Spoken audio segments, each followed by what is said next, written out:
প্রথম আমি ধন্যবাদ যে হলি আর্টিস্টের ব্যাপারে ধন্যবাদ ভেরি হ্যাপি যে তোমার আমি অত্যন্ত দুঃখের তোমাদের হলি আর্টিস্ট। তারপরে সার্জের ব্যাপারে আমরা বলি আমাদের যেগুলো আছে সেইগুলো তারা এক্সপিরিয়েন্স থাকছে। আমরা যে এইগুলো কিছু করে এত মূল্যায়ন করবো এখন অটোমেটিক চলবে এবং এই ব্যাপারে তারা এক্সপিরিয়েন্স এবং দ্বিতীয়ত জাপানের কতগুলো আমরা বলেছি যে জাপানের যেমন আমরা বলেছি বাজেট সাপোর্ট দেওয়ার জন্য প্রকল্প আমরা বলছি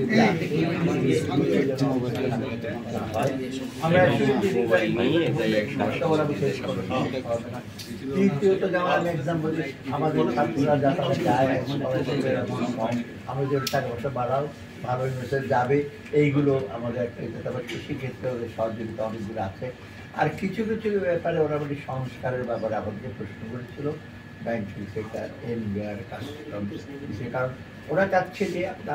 বিজনেস এনভায়রনমেন্ট আসবে যে এনভায়রনমেন্ট মানে হলো ব্যাংকও অত্যন্ত ভালো কিন্তু আমি মনে করি তোমার স্বার্থ বাড়াবে। তখন ওরা বললো যে আমাদের গ্লোবাল কনটেক্সট আছে, তোমার রিকোয়েস্ট আমরা কনভে করবো, তোমাদেরকে সহায়তা লাগে, অর্থ সাহায্য কারিগরি সহায়তা লাগে, কারণ জাপানিজরা কিন্তু কয়েকটা বিষয়ে বেশ দক্ষ কারিগরি আপনারা জানেন এগুলো এসে করবে। আর আমি বলছি প্রাইভেট সেক্টর ইনভেস্টমেন্ট ওরা আনে খালি এবং ওরা ২৫০০ একটা ইসে করছে আমাদের বিহুতে সম্পন্ন করা এবং প্রাইভেট সেক্টর ইনভেস্টমেন্ট দরকার। আমাদের ফরেন রিজার্ভ বাড়াতে হলে এফডিআই ফরেন ডাইরেক্ট ইনভেস্টমেন্ট লাগে, ফরেন পোর্টফোলিও ইনভেস্টমেন্ট লাগে, সেটা বলে আমরা এবং আপনারা জানেন ওরা বড় আকার বড় ওটা আমাদের সার্বিক যে আর্থিক অবস্থা। আর বিশেষ করে আমাদের ব্যবসা বাণিজ্য কর্মসংস্থা এগুলো কিন্তু অনেক এই হলো মোদ্দা কথা। এবং নিয়ে কোনো কথা হচ্ছে এত ভিতরে গেলে আমি ওরা এফটি নিয়ে কথা বলি আমরা বলছি যেটা আমাদের মোবাইল ডিস্টার্ব করছি না থাকবে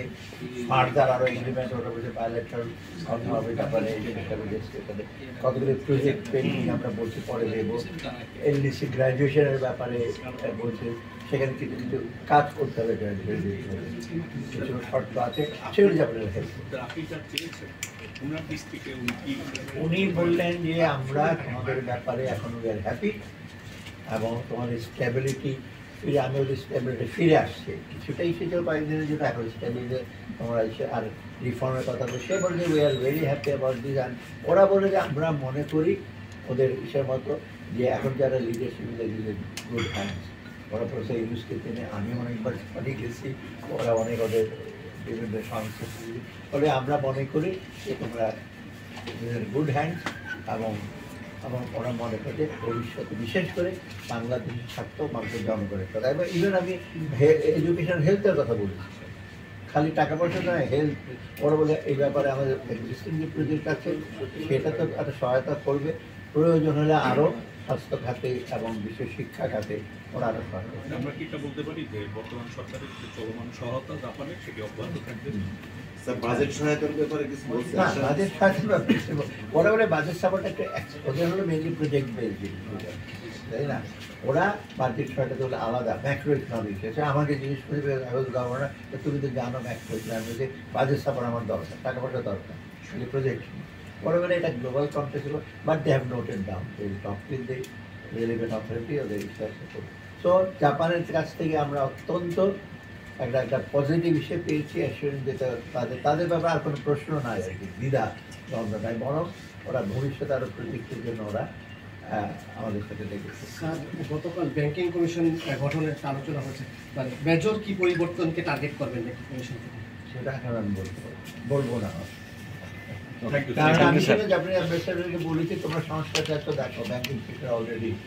সময়ের কথা হচ্ছে, কাস্টমসে এনবিআর আমরা বলেছি কাস্টমের